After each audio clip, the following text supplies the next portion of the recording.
جو شہر پناہ ہے، جہاں آ کر لوگ پناہ لیتے ہیں، وہاں بادشاہ پناہ مانا جاتا ہے، اس کے وزیر پناہ مانے جاتے ہیں، اس کے سپاہی ہوتے ہیں وہ پناہ مانے جاتے ہیں، اس کی جو طاقت جو زور ہوتا ہے اسے پناہ مانا جاتا تھا۔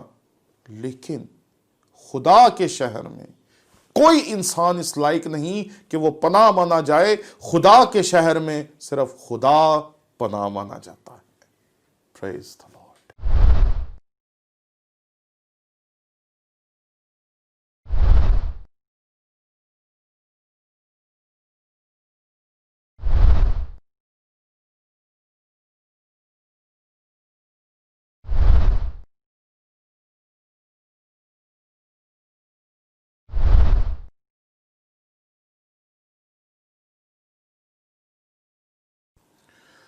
دعویٰ کرنا اور پھر اس دعوے کو دلیل کے ساتھ ثابت کرنا دراصل منطق کا ایک اصول ہے۔ جب ہم زبور نویس کو دیکھتے ہیں تو زبور 48 کا مصنف جو ہے وہ ایک دعویٰ کرتا ہے، ہمارے خدا کے شہر میں اپنے کوہ مقدس پر خداوند بزرگ اور بے حد ستائش کے لائق ہے۔ اور پھر اس کے بعد باقی کا پورا زبور جو ہے اس میں وہ یہ دلائل دیتا ہے کہ ہمارا خدا کیوں ستائش کے لائق ہے۔ وہ لکھتا ہے ہمارا خدا جو ہے اس کا شہر سیون ہے، لیکن اس شہر میں دراصل جو پناہ ہے وہ کوئی بادشاہ نہیں، کوئی حکومت نہیں، کوئی تلوار نہیں، کوئی تیر نہیں، کوئی اور چیز نہیں ہے۔ اس شہر پناہ میں پناہ دراصل ہمارا خدا ہے۔ اگر آپ اس کی تیسری آیت پڑھیں تو یہاں لکھا ہے اس کے محلوں میں خدا پناہ مانا جاتا ہے۔ جو شہر پناہ ہے، جہاں آ کر لوگ پناہ لیتے ہیں، وہاں بادشاہ پناہ مانا جاتا ہے، اس کے وزیر پناہ مانے جاتے ہیں، اس کے جو سپاہی ہوتے ہیں وہ پناہ مانے جاتے ہیں، اس کی جو طاقت جو زور ہوتا ہے اسے پناہ مانا جاتا تھا۔ لیکن خدا کے شہر میں کوئی انسان اس لائق نہیں کہ وہ پناہ مانا جائے۔ خدا کے شہر میں صرف خدا پناہ مانا جاتا ہے۔ پریز دی لارڈ۔ ہمارا خدا ہے جو ہماری پناہ ہے۔ آج جب ہم اس دور میں ہیں جہاں کسی چیز کا ہونا اس کی وقت ختم ہو کے رہ گئی ہے، آپ چاہے کروڑوں کے گھر میں بیٹھے ہیں یا شاید آپ سڑک پہ بیٹھے ہیں، کوئی فرق نہیں پڑ رہا۔ آپ کتنے امیر ہیں، کتنے رئیس ہیں، یا آپ کے پاس کچھ بھی نہیں، اس سے کوئی فرق نہیں پڑ رہا۔ ایک ہی صف میں کھڑے ہو گئے محمود و ایاز۔ آج سب ایک ہی صف میں ہیں، سب ڈر اور خوف کی حالت میں ہیں۔ کسی سے ہاتھ ملاتے ہیں تو بعد میں سوچتے ہیں اب ہینڈ سینیٹائزر اس کے سامنے یوز کریں یا اس کے جانے کے بعد یوز کریں۔ اگر کسی کو ہم بغیر ماسک لگائے ہوئے ملتے ہیں تو دل اندر سے کہیں نہ کہیں ڈر رہا ہوتا ہے کہ یار میں نے ماسک کیوں نہیں لگایا۔ لیکن یاد رکھیں، آپ کی پناہ، میری پناہ، نہ کوئی ہینڈ سینیٹائزر ہے نہ کوئی اور چیز ہے۔ ہماری پناہ ہمارا خدا ہے۔ اور یہی زبور نویس کہتا ہے کہ اس کے محلوں میں خدا پناہ مانا جاتا ہے۔ آگے چلتے ہیں اور آگے وہ اس سلسلے کو جاری رکھتا ہے۔ وہ کہتا ہے کیونکہ دیکھو بادشاہ اکٹھے ہوئے، وہ مل کر گزرے، وہ دیکھ کر دھنگ ہو گئے، وہ گھبرا کر بھاگے، وہاں کپ کپی نے ان کو آ دبایا اور ایسے درد نے جیسا درد زہ ہے۔ کئی مرتبہ خدا کے لوگوں کے خلاف منصوبہ بندی کی گئی، کئی مرتبہ قوموں نے الحاق کیا اور بنی اسرائیل کو تباہ کرنے کی کوشش کی گئی، کئی مرتبہ مسیحی چقوق پر بہت سارے گاؤں نے مل کر حملہ کرنے کی کوشش کی، لیکن خدا نے اپنے لوگوں کو ہمیشہ محفوظ رکھا۔ خواہ وہ اسرائیلی تھے، خواہ وہ مسیحی تھے، خواہ وہ پاکستانی مسیحی تھے جو مسیحی چقوق میں بسے تھے، جن کو بچانے والی نہ تلواریں تھیں، نہ تیر تھے، نہ بندوقیں تھیں، نہ کوئی اور اسلحہ تھا، انہیں بھی خدا نے محفوظ رکھا۔ یہاں تک کہ جب مسیحی گاؤں کو جلا دیا گیا تب بھی خدا نے لوگوں کو بچا لیا، لوگوں کی زندگیاں، لوگوں کی جانوں کی محافظت کی، کیونکہ تمام بادشاہ جو مل کر آئے، تمام سازشیں کرنے والے جو مل کر آئے، جب انہوں نے دیکھا کہ ان کی پناہ خداوند ہے تو وہ بھاگ گئے۔ بہت سال پہلے ہم ایک چرچ میں عبادت کر رہے تھے اور صرف 4 لوگ وہاں تھے، میں، میری مسز اور میری بیٹی اور میری مسز کا چھوٹا بھائی، ہم لوگ 4 لوگ وہاں دعا کر رہے تھے۔ اور وہاں کچھ گروہ تھا جس نے سوچا کہ ان کی ٹانگیں توڑ دیتے ہیں، ان کو مارتے ہیں، تاکہ یہ صبح صبح آ کر جو چرچ لگاتے ہیں، جو شور مچاتے ہیں، عبادت کرتے ہیں، اس کو بند کروا دینا چاہیے۔ اور وہ پورا جتھا بن کے آئے، اور جب وہ اندر آئے تو انہوں نے جا کے لوگوں کو بتایا کہ یار یہ جو صبح صبح کیسٹ لگاتے ہیں ان کو بند کرو۔ انہوں نے کہا کون کیسٹ لگاتا ہے؟ انہوں نے کہا ہم نے چرچ کے اندر جا کے دیکھا ہے، چرچ کے اندر تو کوئی بیٹھا نہیں تھا، وہ چرچ کے اندر تو کوئی بندہ ہی نہیں تھا، تو یہ کون ہے جو چرچ کے اندر کیسٹ لگا کے اور آپ جا کے سو جاتا ہے؟ تو وہ جب لوگ آئے اور انہوں نے ہم سے پوچھا کہ کیا آپ لوگ وہاں چرچ میں کوئی کیسٹ لگاتے ہیں؟ تو ہم نے کہا ہمارے پاس تو ایسی کوئی سسٹم ہی نہیں ہے۔ تو لوگوں کو خدا نے اندھا کر دیا۔ وہ مارنے کے لیے آئے تھے، وہ ڈانگ سوٹے لے کے مارنے کے لیے آئے تھے کہ اس چرچ کے لوگوں کو صبح صبح عبادت کرنے کا حق نہیں ہے، لیکن خدا پناہ مانا جاتا ہے۔ اور یہاں پر لکھا ہے تو پوربی ہوا سے ترسیس کے جہازوں کو توڑ ڈالتا ہے۔ پوربی ہوا جب چلتی ہے نا تو اس کے بارے میں کہتے تھے کہ یہ اتنی خطرناک ہوتی تھی کہ مضبوط سے مضبوط جانوروں کے حمل گر جایا کرتے تھے۔ جب یہ چلتی تھی تو یہ چیزوں کو تباہ و برباد کر دیتی تھی۔ یہاں پر لکھا ہے کہ تو پوربی ہوا سے ترسیس کے جہازوں کو توڑ ڈالتا ہے، یعنی کہ خدا کے اختیار کی بات۔ خدا کو جب کسی کو تباہ کرنا ہوتا ہے نا تو خدا کو کسی انسان کی بھی ضرورت نہیں ہوتی۔ جب اس نے یرہو کے شہر کو تباہ کرنا تھا تو اس نے یہودیوں کو نہیں کہا ہتھوڑے بنا لو، شہر کو گرانے کے لیے فلاں فلاں ہتھیار جمع کر لو۔ لوگ کیا کر رہے تھے؟ شہر کے چکر لگا رہے تھے اور خداوند کی پرستش کر رہے تھے، شہر کے چکر لگا رہے تھے اور خداوند کی پرستش کر رہے تھے۔ جو ان دیکھی چیزوں کو، دنیا کی ناگہانی آفتوں کو، جو دنیا کی قدرت کو استعمال کر سکتا ہے، ہمارا خدا وہ خدا ہے۔ اس کی پرستش کی قدرت کے ساتھ یرہو شہر تہس نہس ہو گیا، بالکل ختم ہو گیا۔ کیوں؟ کیونکہ ہمارا خدا قادر مطلق خدا، وہ کائنات کو سنبھالنے والا اور کائنات کو بنانے والا ہے، اس لیے وہ کائنات کی ہر طاقت، ہر قدرت کو اپنے لوگوں کے لیے استعمال کرتا ہے، کبھی ان کی تنبیہ کے لیے اور کبھی ان کی محافظت کے لیے۔ اور زبور نویس آگے کہتا ہے لشکروں کے خداوند کے شہر میں، یعنی اپنے خدا کے شہر میں، جیسا ہم نے سنا تھا ویسا ہی ہم نے دیکھا ہے۔ معجزات کرنا یا اس طرح کے کام کرنا، اس طرح کی کہانیاں، اس طرح کے واقعات آپ کو ہر مذہب میں ملیں گے، ہر مذہب میں ایسا سب کچھ ہوتا ہے، لیکن ہمارا خدا دیگر مذاہب سے فرق اس لیے ہے کہ پیدائش سے لے کے مکاشفہ تک ہم نے جو کچھ اس کے بارے میں سنا ہے وہ ویسا ہی ہے۔ اس نے میری زندگی میں بھی معجزات کیے، اس نے آپ کی زندگی میں بھی یقیناً معجزات کیے ہوں گے۔ یہ میرا ایمان ہے کہ وہ ہر ایماندار کی زندگی میں معجزے کرتا ہے، ہر اس کو ماننے والے کی زندگی میں عجائب کام کرتا ہے۔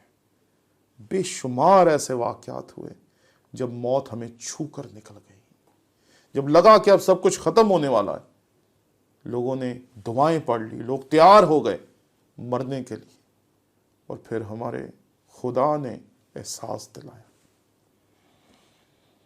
اس کے محلوں میں خدا پناہ مانا جاتا ہے۔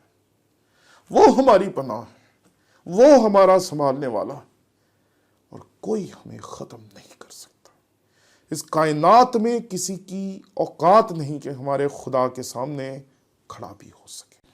ہمارا خدا عظیم ہے، اس لیے وہ ہمارے گناہوں کو بھول جاتا ہے، اور نہ صرف وہ ہمارے گناہوں کو بھول جاتا ہے بلکہ وہ ہمیں بھی سکھاتا ہے کہ ہم نے جس گناہ کی توبہ کر لی، جس کو چھوڑ دیا، اسے بھول جانا چاہیے۔ پولس رسول اسے بیان کرتا ہے اے بھائیو میرا یہ گمان نہیں کہ پکڑ چکا ہوں، بلکہ صرف یہ کرتا ہوں کہ جو چیزیں پیچھے رہ گئیں، جو گناہ، جو بدیاں، جو ناکامیاں، جو کچھ ایسا تھا جو میں حاصل نہیں کر سکتا، ان کو بھول کر آگے کی چیزوں کی طرف بڑھا ہوا، نشان کی طرف دوڑا ہوا جاتا ہوں، تاکہ اس انعام کو حاصل کروں جس کے لیے خدا نے مجھے مسیح یسوع میں اوپر بلایا ہے۔ ہمارا خدا عظیم ہے، اس لیے ہمارے گناہ بھول جاتا ہے۔ وہ دھن جدے بخشے گئے سب گناہ، تے ڈھکے گئے سارے اوگن سدا۔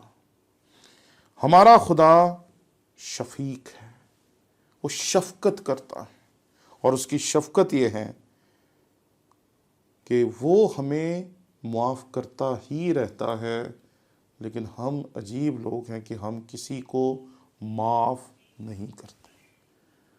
ہم بڑے سے بڑا گناہ کر لیتے ہیں اور اس کے حضور آ کے معافی مانگ لیتے ہیں، اور وہ ایک شفیق باپ کی طرح دوبارہ ہمارے سر پہ ہاتھ رکھتا ہے اور ہمیں احساس دلاتا ہے کہ اس نے ہمیں معاف کر دیا۔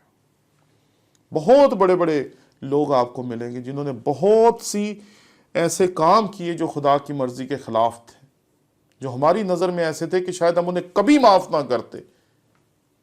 اس نے ان کو بھی معاف کیا جنہوں نے خداوند کے کلام کو پھاڑا۔ اس نے ان کو بھی معاف کیا جنہوں نے خداوند کے کلام کو اٹھا کر گند پہ پھینک دیا اور ان کی زندگیوں کو بحال کیا اور انہیں سادھو سندر سنگھ بنا دیا۔ اس نے ان کی بھی زندگی بدلی جنہوں نے خداوند کے خلاف اٹھ کر خداوند کے کلام کے خلاف باتیں کی، لوگوں کو مناظروں میں ہرایا، اور خداوند نے ان کی بھی زندگی بدلی اور ان کو عماد الدین لاحظ بنا دیا۔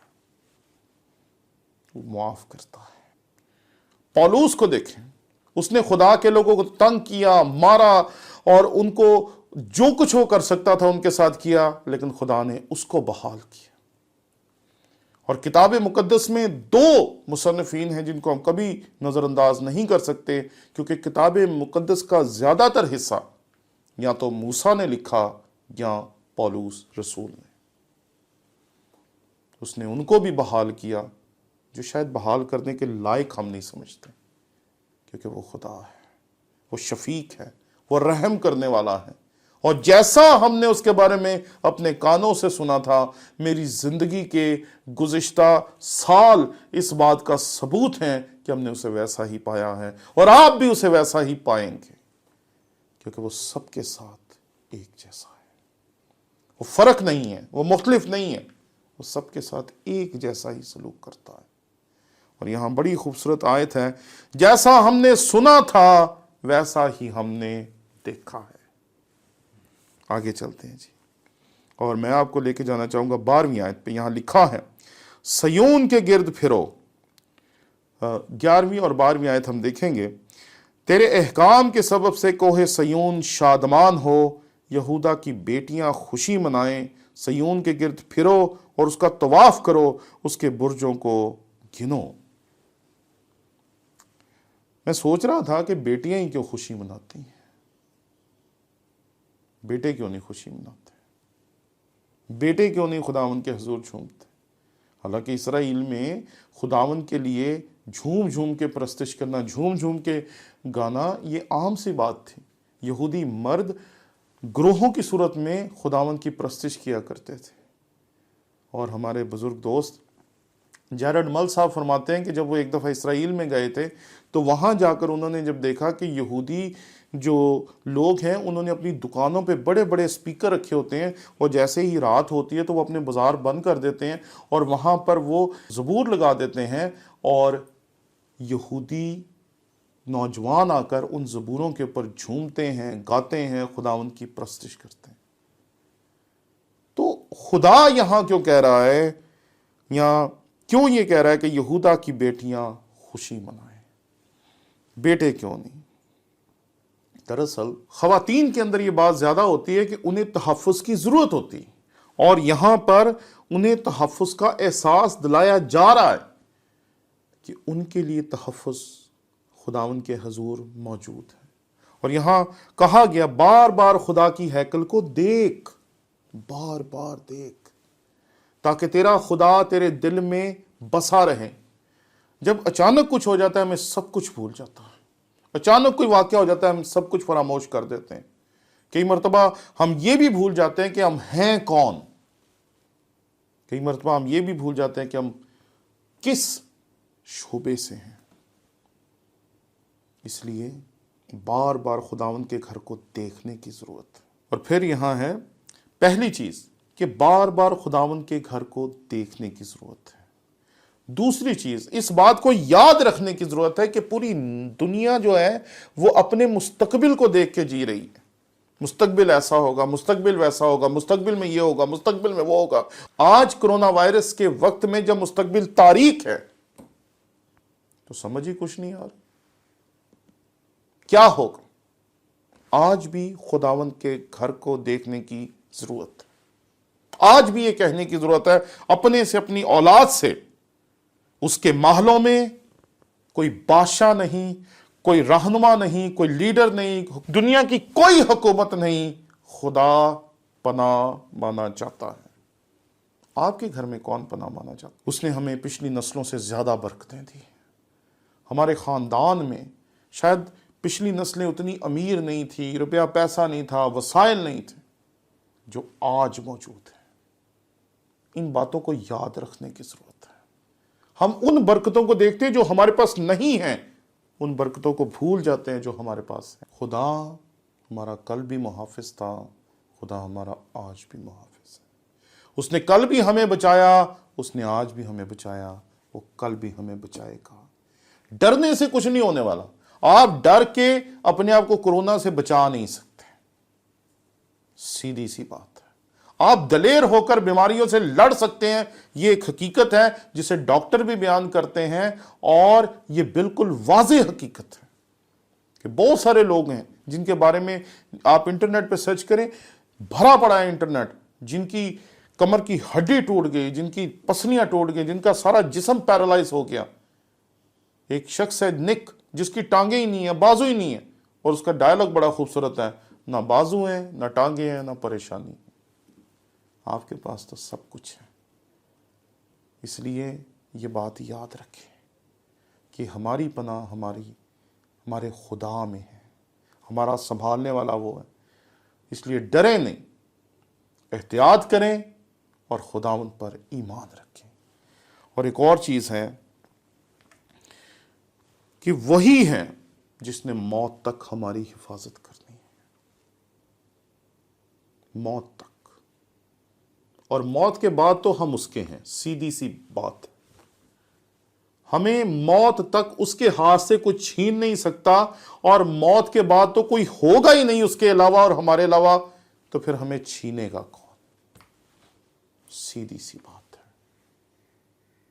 اور باپ اور بیٹیوں میں ایک خاص تعلق ہوتا ہے، ایک خاص رشتہ ہوتا ہے، ایک خاص رومانٹسزم ہوتا ہے جو باپ اور بیٹیوں کے درمیان بڑا گہرا ہوتا ہے. باپ بیٹی کے لیے ہمیشہ ہیرو ہوتا ہے. بیٹی باپ کے پیار کو اور باپ بیٹی کے پیار کو سمجھ سکتا ہے، اور کوئی اس رشتے کو سمجھ نہیں سکتا.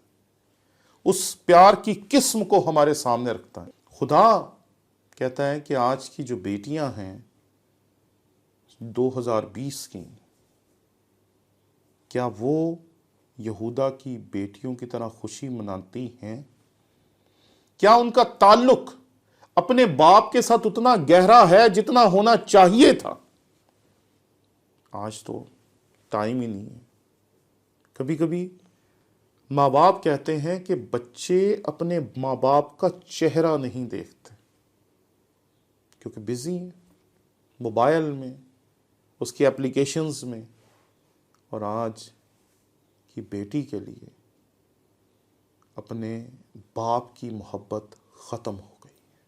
اور جس کے دل میں اپنے جسمانی باپ کی، جو اسے سامنے بیٹھا ہوا نظر آ رہا ہے، جو اسے دیکھتا ہے، جو اس کی تمام حرکتوں کو جانتا ہے، پہچانتا ہے، روز معاف کرتا ہے، اگر وہ اس کی محبت کو نہیں پہچان رہی تو وہ اپنے خدا کی محبت کو کیسے پہچانے گی؟ اس لیے اس محبت میں صرف عورتیں داخل نہیں بلکہ تمام مرد بھی داخل ہیں. لیکن استعارہ جو استعمال کیا گیا وہ بیٹیوں کا ہے، کیونکہ بیٹیاں جو ہیں ان کی محبت باپ کے لیے بالکل ہی ایک منفرد رشتہ ہوتا ہے. آج کی بیٹی جو ہے وہ اپنی پناہ گاہ کو دیکھ ہی نہیں رہی، اپنی حفاظت کرنے والے کو دیکھ ہی نہیں رہی، تو وہ اس پہ اعتماد کیسے رکھے گی؟ اس لیے یہ بات یاد رکھیں کہ ہمیں اپنے خدا سے پیار کرنے کی ضرورت ہے، اسے بار بار دیکھنے کی ضرورت ہے، اور یہ بات تو ہمیں اپنے در و دیوار پر لکھ کے رکھ لینی چاہیے۔ ہماری پناہ نہ کوئی گھر ہے، نہ کوئی عمارت ہے، نہ کوئی ویکسین ہے، نہ کچھ اور چیز ہے۔ ہماری پناہ ہمارا خدا ہے۔ اس لیے خدا کے لیے تمام پریکاشنز لینا بری بات نہیں ہے، لیکن خدا پر ایمان چھوڑ دینا بری بات ہے۔ اس لیے خدا پر اپنے ایمان کو آج برش اپ کریں۔ برش اپ اردو میں کوئی اصطلاح نہیں ملی۔ جب چیزوں پہ گرد جم جاتی ہے نا، یہ کی بورڈ پہ یا گھڑیوں پہ مٹی گھس جاتی ہے، تو پھر ہم لے کے جاتے ہیں گھڑی سازوں کے پاس، تو وہ کہتے ہیں جی کہ ہم اس کو کھول کے اس کو برش کریں گے تاکہ اس کے اندر سے مٹی نکل جائے۔ آپ کے اور میرے خدا کے ساتھ جو تعلق ہے، جو رشتہ ہے، اس میں بھی گرد جم چکی ہے، شک کی، ڈر کی، مستقبل کے خوف کی۔ آئیں اس رشتے میں سے اس گرد کو صاف کریں، پھر آپ کو نظر آئے گا کہ ماضی میں خدا نے آپ کو کیسے سنبھالا تھا، کیسے وہ آپ کو آج تک سنبھالتا رہا، اور کیسے وہ آپ کو ہمیشہ تک سنبھالتا رہے گا۔